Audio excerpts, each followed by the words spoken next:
ഖുർആൻ ഓതപ്പെടുകയാണ്, ഇൽമിന്റെ സദസ് അടങ്ങിയേരി അവിടെ മിണ്ടരുത്.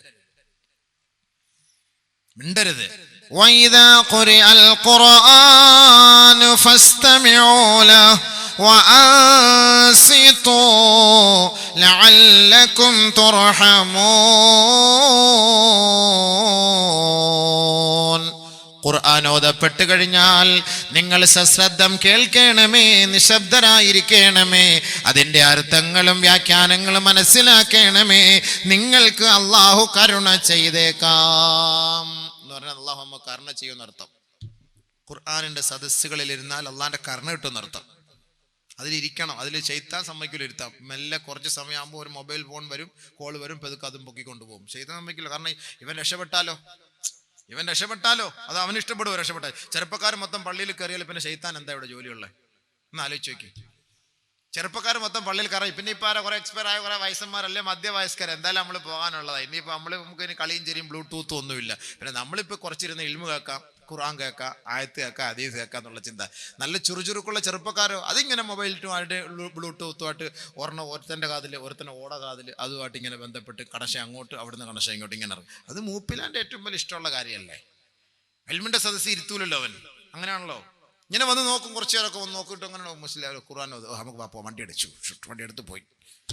കാരണം അവിടെ ആളിരിപ്പുണ്ട്, ഇങ്ങോട്ട് കയറ്റി വിടാതിരിക്കാൻ. അതാണ് അള്ളാഹ് പറഞ്ഞ എന്താ, ഖുർആനിന്റെ സദസ്സിൽ നിങ്ങൾ വന്നിരുന്നു കഴിഞ്ഞാൽ നിങ്ങൾക്ക് റഹ്മത്ത് കിട്ടും, കാരുണ്യം കിട്ടും.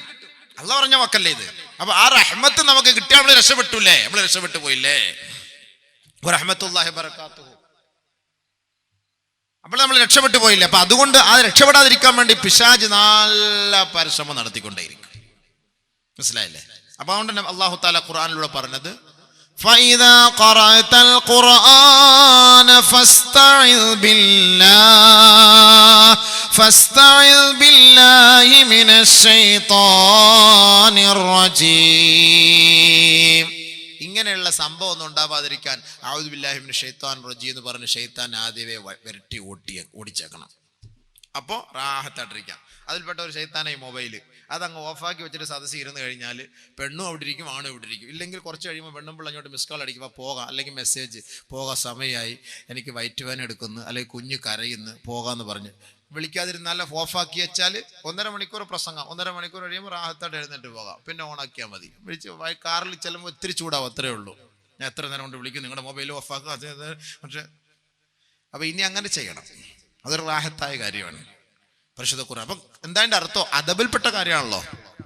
ഇൽമിന്റെ സദസ്സിൽ വന്നിരിക്കുമ്പം ഖുർആൻ കേൾക്കുന്ന സദസ്സിൽ നബിഗിന റസൂലുള്ളാഹി സ്വല്ലല്ലാഹു അലൈഹി വസല്ലമ തങ്ങൾ പറയുകയാണ്, സിത്തുൻ യുഹ്ബിതു അമല 30 സന. 6 സ്ഥലങ്ങളിലെ സംസാരം, 6 സ്ഥലങ്ങളിലെ അശ്രദ്ധ 30 വർഷത്തെ അമലുകൾ നഷ്ടപ്പെടുത്തി കളയും. 6 സ്ഥലങ്ങളിലെ സംസാരം 30 വർഷത്തെ അമൽ നഷ്ടപ്പെടുത്തി കളയും. ആകപ്പാട് എവിടെ 30 വർഷം കണക്ക് കൂട്ടി നോക്കിയാൽ ഒരു 10-30 വർഷത്തെ ജുമാ മാത്രം കാണും ലിസ്റ്റിൽ. വഖത്തുകളൊന്നുമില്ല, ജുമാ മാത്രം. അതും കൂടെ അങ്ങ് പോയാൽ പിന്നെ എന്താ ഉള്ളത്? 30 വർഷത്തെ അമൽ നഷ്ടപ്പെടും. അതിൽ നബി സല്ലല്ലാഹു അലൈഹി വസല്ലം തങ്ങൾ എണ്ണി പറയുകയാണ്, ഇൽമിന്റെ മജ്ലിസിലെ സംസാരം അമലുകൾ നഷ്ടപ്പെടുത്തി കളയും. നമ്മളിവിടെ പ്രസവിച്ചുകൊണ്ടിരിക്കുമ്പോൾ നിങ്ങളവിടെ സംസാരിച്ചാൽ നിങ്ങളുടെ ശ്രദ്ധ വേറെ പോകൂലേ, അപ്പൊ അമലുകൾ നഷ്ടപ്പെടുത്താൻ അത് സാധ്യതമാകും. മസ്ജിദ്, പള്ളിയിൽ ആവശ്യമില്ലാതിരുന്ന അള്ളാഹുവിന്റെ ഭവനത്തിൽ വെറുതെ ഇരുന്ന് സംസാരിക്കാൻ പാടില്ല. ആവശ്യമില്ലാത്ത സംസാരങ്ങൾക്കുള്ളതല്ല അള്ളാഹുവിന്റെ ഭവനങ്ങൾ. അള്ളാഹുവിന്റെ വീട് എന്നൊരു വിഷയമുണ്ട് ഈ വിനീതന്. അത് എവിടെയെങ്കിലുമൊക്കെ സ്ഥലമുള്ളപ്പോൾ ഞാൻ പറയാം ഇൻഷാ അല്ലാഹ്. ആ ബോർഡ് എവിടെയെങ്കിലും കണ്ടങ്ങൾ വരണം. എന്താണ് അള്ളാഹിന്റെ പള്ളി, പള്ളിയോടുള്ള ഉത്തരവാദിത്തം എന്താണ് നമ്മൾ മനസ്സിലാക്കണം. അള്ളാഹുവിന്റെ വീട്. നമ്മൾ വെറുതെ ഓടിച്ചാടി പിടിച്ച് പള്ളിയിലൊന്നും പോയി കയറി നിസ്കരിക്കുമ്പോൾ അതിൻ്റെ അതബുകളും ഹുർമത്തുകളും പാലിക്കുന്നില്ല. അള്ളാഹും റസൂലും അള്ളാഹിൻ്റെ വീടിനെ കുറിച്ച് അള്ളാഹ് പറഞ്ഞു തന്നിട്ടുണ്ട്. ഇപ്പം നമ്മളിപ്പോൾ 10-50 ലക്ഷം കൊടുത്ത് വീട് വെച്ചിട്ട് ആർക്കെങ്കിലും ഓടി വന്ന് കയറാൻ പറ്റുമോ? അതെല്ലാം അടച്ചു പൂട്ടി എപ്പോഴും ഇരിക്കും. മണിച്ചിത്ര താഴെ ഇപ്പോൾ എല്ലാം മണിച്ചിത്ര താഴിട്ട് പൂട്ടിയിട്ടിരിക്കുകയാണ്. എത്ര ബെല്ലടിക്കണം അതിനകത്ത് കയറണമെങ്കിൽ? അപ്പം അള്ളാഹുവിൻ്റെ ഭവനത്തിൽ നിന്ന് ഓടിങ്ങനെ ഒന്ന് കയറാൻ പറ്റുമോ? ഇല്ല. അപ്പം അതിന് ചില മഹത്വങ്ങളും ഉത്തരവാദിത്വങ്ങളുണ്ട്. അപ്പം അത് ഇൻഷാ അല്ലാഹ് എവിടെയെങ്കിലുമൊക്കെ വിഷയം ചർച്ച ചെയ്യുമ്പോൾ നമ്മളത് പറയാം. അന്നേരം വന്ന് കേട്ട് മനസ്സിലാക്കും. അള്ളാഹു പഠിക്കാൻ തൗഫീഖ് തരട്ടെ. അപ്പം പള്ളിയിലുള്ള സംസാരം, അനാവശ്യമായി പള്ളിക്കകത്തുള്ള സംസാരം നിങ്ങളുടെ 30 വർഷത്തെ അമലുകൾ നഷ്ടപ്പെടുത്തും. വഇൻദ തിലാവത്തിൽ ഖുർആൻ, ഖുർആൻ ഓതുന്ന സദസ്സിൽ സംസാരിച്ചാൽ യുഹ്ബിതു അമല സലാസീന സന 30 വർഷത്തെ അമലുകൾ നഷ്ടപ്പെടുത്തി കളയും. വഇൻദൽ മയ്യിത്ത്, മയ്യത്തിന്റെ സ്ഥലത്ത് വെച്ചുള്ള സംസാരം, മയ്യത്തിന്റെ അടുക്കൽ വെച്ചുള്ള ദുനിയവി സംസാരം 30 വർഷത്തെ അമലുകൾ നഷ്ടപ്പെടുത്തി കളയും. വഇൻദൽ മഖാബിർ, മഖ്ബറകളിൽ വെച്ചുള്ള ദുനിയവിയായ സംസാരം 30 വർഷത്തെ അമലുകൾ നഷ്ടപ്പെടുത്തി കളയും. വഇൻദൽ അദാൻ, ബാങ്ക് വിളിക്കുമ്പോൾ സംസാരിക്കുന്ന സംസാരം 30 വർഷത്തെ അമലുകൾ നഷ്ടപ്പെടുത്തി കളയും. ഇങ്ങനെ 6 കാര്യങ്ങൾ 30 വർഷത്തെ അമലുകൾ നഷ്ടപ്പെടുത്തി കളയുമെന്ന് ഷഫീഉനാ റസൂലുള്ളാഹി സ്വല്ലല്ലാഹു അലൈഹി വസല്ലം. ഇനി വേണമെങ്കിൽ നാളെ മുതൽ തീരുമാനിച്ചു, ഇന്ന് വരെ അറിയാതൊക്കെ ചെയ്തു പോയി അള്ളാഹ് പുറത്തു തരട്ടെ, അതെല്ലാം നമുക്ക് ദ്വാരക്കാൻ പറ്റുള്ളൂ. അള്ളാഹ് പുറത്തു തരട്ടെ. ഇനി നാളെ മുതൽ ഈ ഭാഗങ്ങളൊന്നും ശ്രദ്ധിക്കാൻ പാടില്ല. മയ്യത്ത് വീട്ടിൽ പോയാലൂടെ സംസാരമാ അല്ലേ? മരണ വീട്ടിൽ പോലെ എന്താ നബിതങ്ങൾ എന്താ പറഞ്ഞത്? മരണ വീട്ടിൽ പോകുമ്പോ ഇദാ ഹളർതുമുൽ മയ്യിത ഫഖൂലു ഖൈറാ ഇന്നൽ മലായികത തുഅമ്മിനൂന അലാ മാ തഖൂലൂൻ. മരിച്ച വീട്ടിൽ പോകുമ്പോ നിങ്ങൾ നല്ലത് മാത്രമേ പറയാവേ, സംസാരിക്കാവേ. ഫൈനൽ മലായികത തുഅമ്മിനൂന അലാ മാ തഖൂലൂൻ. നിങ്ങൾ സംസാരിക്കുന്ന ഓരോ വാക്കുകൾക്കും മലക്കുകൾ ആമീൻ പറഞ്ഞുകൊണ്ടിരിക്കുകയാ. അവൻ മരിച്ചത്, അവൻ എന്താ കുടിയനായിരുന്നു, എന്ത് മോശക്കാരനായിരുന്നു, എന്താ വേഷം, അവന്റെ സ്വഭാവമേ മോശം. മരിച്ച വീട്ടിൽ പോയിട്ട് പറയാ. അതുകൊണ്ട് മരിച്ച വീട്ടിൽ പോയിട്ട് മരണപ്പെട്ട വ്യക്തിയോട് ദ്വാരക്കുക, നല്ല കാര്യങ്ങൾ പറയുക. അതല്ലാതെ അനാവശ്യങ്ങളോ ഒരു ആവശ്യമില്ലാത്ത വാക്കുകളോ സംസാരിക്കാൻ പാടില്ല. നബി സല്ലല്ലാഹു അലൈഹി വസല്ലം തങ്ങൾ നമുക്ക് പഠിപ്പിച്ചു തന്നിരിക്കുകയാണ്. അപ്പൊ ഇതൊക്കെ അമലുകൾ നഷ്ടപ്പെടുത്തും. അതേപോലെ മയ്യത്തടക്കാൻ വേണ്ടി പള്ളിയിൽ കബറിലേക്ക് വന്നു കഴിഞ്ഞാലും അവിടെയും സംസാരങ്ങളാണ്. ഈ കിടക്കുന്ന കബറുകളെയും പൊളിഞ്ഞ കബറുകളെയും ഇതൊക്കെ കാണുമ്പോൾ നമുക്കൊരു പേടി വരണ്ടേ? അവിടെയും സംസാരം ദുനിയാവിന്റെ സംസാരങ്ങളാണ്. ഈ നമ്മൾ സംസാരിച്ചില്ലെങ്കിൽ നമ്മുടെ കൂടെ ഉള്ള ഒരു സാധനം ഉണ്ടല്ലോ, അത് കടന്നടിയോടടി, എന്താ അടി പടച്ചവനെ, അത് സഹിക്കാൻ പറ്റൂല ഒരു സാധനം.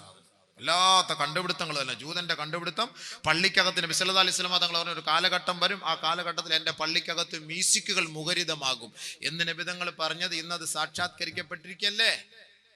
ശരിയല്ലേ അള്ളാഹുവിന്റെ റസൂലിന്റെ വാക്ക്? ഹബീബായ തങ്ങൾക്ക് പഴിച്ചിട്ടില്ല, തെറ്റുപറ്റിയിട്ടില്ല. അള്ളാഹുവിന്റെ റസൂല് പറഞ്ഞത് ഇന്ന് നമ്മൾ നേരിൽ കാണുകയാണ്. നമ്മൾ ആരും സംസാരിക്കേണ്ട. ആ സാധനം മറന്നും ശൈത്താൻ മറപ്പിച്ച് കളയും. പള്ളി കയറുമ്പോഴേക്കും മയ്യത്ത് വീട്ടിലേക്ക് പോകുമ്പോഴേക്കും അത് ശൈത്താൻ മറപ്പിക്കുക, അത് ഓഫാക്കി വെക്കാൻ. ആ സമയമാകുമ്പോൾ ദ്വാരന്നുകൊണ്ടിരിക്കുമ്പോൾ കബറിലേക്ക് ഇറങ്ങിക്കൊണ്ടിരിക്കുമ്പോൾ ഇത് കടന്ന് പടപെടാന്നുള്ള അടി ഉള്ള കോൺസെൻട്രേഷൻ മുഴുവനും പോകും. അള്ളാഹു മനസ്സിലാക്കാൻ തൗഫീഖ് തരട്ടെ. അതൊക്കെ ഒന്ന് ശ്രദ്ധിച്ചോളൂ കേട്ടോ. അപ്പൊ ഖുർആൻ ഓതുമ്പോൾ ശ്രദ്ധിച്ചേക്കണം. ജിന്നുകൾ വന്നിട്ട് അതാ പറഞ്ഞത്. ജിന്നുകൾ ഇങ്ങനെ ഹാജറായപ്പോൾ പറഞ്ഞു ഇസ്തമിഊനൽ ഖുർആൻ ഫലമ്മാ ഹളറൂഹു ഖാലൂ അൻസിതൂ. അവര് സന്നിഹിതരായപ്പോൾ മലക്ക് ജിന്നുകളോട് പറഞ്ഞു, സശ്രദ്ധം കേൾക്കണമേ, ശ്രവിക്കണമേ, നിങ്ങൾ ക്ഷമയോടെ ശ്രദ്ധിച്ചിരിക്കണമേ എന്ന് ജിന്നുകളുടെ നേതാക്കന്മാര് പറഞ്ഞു. ഫലമ്മാ ഖളിയ വല്ലൗ ഇലാ ഖൗമിഹിം മുൻദിരീൻ. ആ സദസ്സിൽ നിന്നവർ പിരിഞ്ഞു പോയപ്പോൾ പരസ്പരം പറഞ്ഞുകൊണ്ടാണ് പോയത്. അല്ലാഹു റബ്ബുൽ ഇസ്സത്ത് താക്കീത് നൽകിയ സംഭവ വികാസങ്ങൾ അവർ ചർച്ച ചെയ്തുകൊണ്ടാണ് ആ സദസ്സിൽ നിന്ന് പുറത്തേക്ക് പോയത്. നമ്മൾ ഈ വാളിന്റെ സദസ്സിൽ നിന്ന് പോകുമ്പോൾ എന്താ ചർച്ച ചെയ്യണ്ടേ? മൊയ്ലിയാരുടെ പ്രസംഗം എങ്ങനെ ഉണ്ടായിരുന്നല്ല നമ്മൾ നോക്കണ്ട. ഓ അല്ല, അയാൾ വന്നിരുന്ന കുറച്ച് ആൾ കൂടി തന്നെ, ഇയാൾ വന്ന വലിയ ഗുണമൊന്നുമില്ല, ഓ ഇങ്ങേർക്ക് ട്യൂണില്ല, ഈണമില്ല, ഇമ്പം ഇല്ല, അതില്ല. ഇങ്ങനെയല്ല ചർച്ച ചെയ്യേണ്ടത്. പറയപ്പെട്ട വിഷയം എന്താ ഉണ്ടോ പറഞ്ഞ കേട്ടോ, അള്ളാഹെ കുറിച്ച് പറഞ്ഞ കേട്ടോ, ഖബറിനെ കുറിച്ച് പറഞ്ഞ കേട്ടോ, നബിയെ കുറിച്ച് പറഞ്ഞ കേട്ടോ, വേണമെങ്കിൽ സൂക്ഷിച്ചോ എന്നുള്ള താക്കീതുകാരായി വേണം പോകാൻ. അതാണ് വേണ്ടത്. നബി സല്ലല്ലാഹു അലൈഹി വസല്ലം തങ്ങളെ അള്ളാഹ് നിയോഗിച്ച എന്തിനാ? താക്കീതും കൂടെ നൽകാനാണ്. എല്ലാ വിഷയവും ഇടയ്ക്കൂടെ കേട്ടിക്കോട്ടെ. യാ അയ്യുഹൻ നബിയ്യു ഇന്നാ അർസൽനാക ഷാഹിദൻ വമുബശ്ശിറൻ വനദീറാ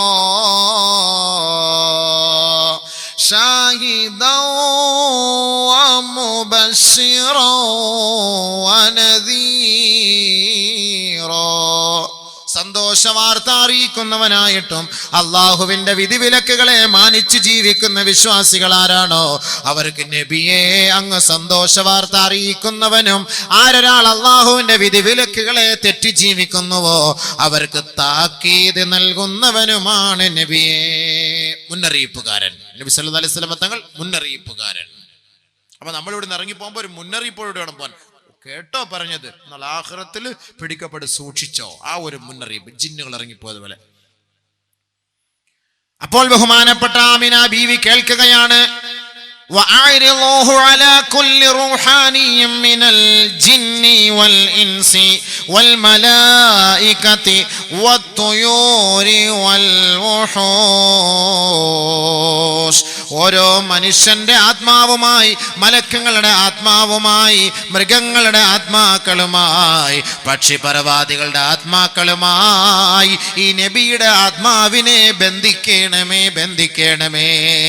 മനുഷ്യരോട് മാത്രമല്ല നബി തങ്ങൾക്ക് ബന്ധമുള്ളത്, സകലമാന ജീവജാലങ്ങളോടും അല്ലാഹുവിന്റെ റസൂലിന് ബന്ധമുണ്ടത്രേ. ഒരൊട്ടകത്തെ കെട്ടിയിട്ട് വേദനിപ്പിച്ച കാട്ടറബിയുടെ പ്രവൃത്തി കണ്ടുകൊണ്ട് അല്ലാഹുവിന്റെ റസൂൽ ആ ഒട്ടകത്തിന്റെ സമീപത്തിലൂടെ കടന്നു പോയപ്പോ ഹബീബായ തങ്ങളെ നോക്കിയിട്ട് ആ ഒട്ടകം നെടുവീർപ്പിടുകയാ, പൊട്ടിക്കരയുകയാ. അല്ലാഹുവിന്റെ റസൂൽ അതിന്റെ കണ്ണുനീര് തുടച്ചിട്ട് ചോദിച്ചു, നിന്നെ ആരാണ് കെട്ടിയിട്ടത്? നബിയെ, എനിക്ക് വെള്ളം നൽകിയില്ല, ഭക്ഷണം നൽകിയില്ല എന്ന് ആ ഒട്ടകം നബി തങ്ങളോട് ആവലാതിപ്പെട്ടുവെങ്കിൽ അല്ലാഹുവിന്റെ റസൂൽ ആ മണ്ണിൽ നിന്നുകൊണ്ട് ഉറക്കെ പ്രഖ്യാപിച്ചു, ആരാണ് ഇതിന്റെ ഉടമസ്ഥൻ? അതാ അങ്ങ് പനയുടെ ചുവട്ടിൽ വിശ്രമിക്കുന്ന ഒരു കാട്ടറബി എഴുന്നേറ്റ് വന്നിട്ട്, അനയാ റസൂലല്ലാഹ്, ഞാനാണ് അതിന്റെ ഉടമസ്ഥൻ നബിയേ. ഏ സഹോദര, ഈ ഒട്ടകത്തിനെ ദ്രോഹിച്ചതിന്റെ പേരിൽ, വേദനിപ്പിച്ചതിന്റെ പേരിൽ നാളെ ആഖിറത്തിൽ നിന്നോട് ചോദ്യമുണ്ടാകും അതിനോട്. അതുകൊണ്ട് അതിനോടുള്ള അവകാശവും ഉത്തരവാദിത്വവും നീ നിറവേറ്റിക്കൊള്ളുക എന്ന് ഒട്ടകത്തിനോട് കരുണയുള്ള പ്രവാചകൻ മുത്തു മുഹമ്മദ് മുസ്തഫ അല്ലാഹുവിന്റെ റസൂൽ അതേപോലെ ഒരു കാട്ടറബി ഒരാടിനെ അറുക്കുന്നതിന് അതിന്റെ ചെവിയിൽ പിടിച്ചു വലിച്ചിടച്ചു കൊണ്ടുപോകുന്നത് കണ്ടിട്ട് അല്ലാഹുവിന്റെ റസൂൽ ആ കാട്ടറബിയെ വിളിച്ചിട്ട് താക്കീത് നൽകി,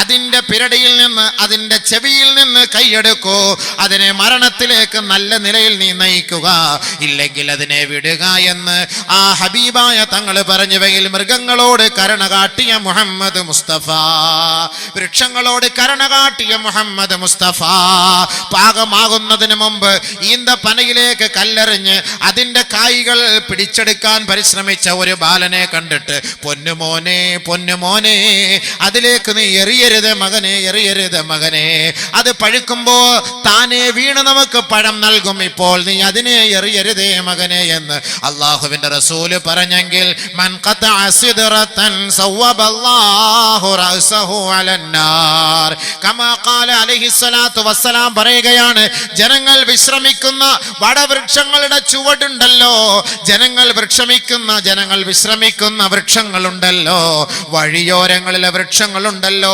തണൽ മരങ്ങളുണ്ടല്ലോ, അത്